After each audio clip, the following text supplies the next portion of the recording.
संत कुणाला म्हणायचं याची जर व्याख्या कुणी केली असेल तर संपूर्ण संत साहित्यामध्ये मुक्ताबाईनं ही व्याख्या केली आहे. आणि फार सुंदर शब्द आहेत. त्या म्हणतायत, संत तोची जाणा जगी, क्षमा दया ज्याचे अंगी, लोभ अहंता नये मना, जगी विरक्त तोची जाणा, इह पर लोकी सुखी, शुद्ध ज्ञान ज्याचे मुखी, मिथ्या कल्पना मागे सारा, ताटी उघडा ज्ञानेश्वरा. आणि इतक्या सुंदर तिच्या रचना आहेत. त्या रचनांच्या शेवटी, प्रत्येक रचनेच्या शेवटी संतांचं एक जे पद असतं की जिथे ते नाव घालतात, नाममुद्रा ज्याला म्हणतात, त्या नाममुद्रेमध्ये सुद्धा लडिवाळ मुक्ताबाई अशा पद्धतीनं तिने स्वतःचा उल्लेख केलाय.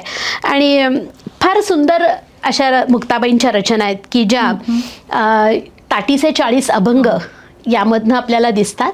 योगी पावन मनाचा, साही अपराध जनाचा, जग कसंही वागलं तरी तुम्हाला मात्र नीट वागायचं आहे, हे आपल्या मोठ्या भावाला सांगणारी ही मुक्ताई. विश्व रागे झाले वन्ही, संती सुखे व्हावे पाणी, शब्दशस्त्रे झाले क्लेश, 10 वर्षाच्या मुक्ताईनं हे सांगावं. हे खरोखरी अलौकिक आणि अद्भुतच आहे.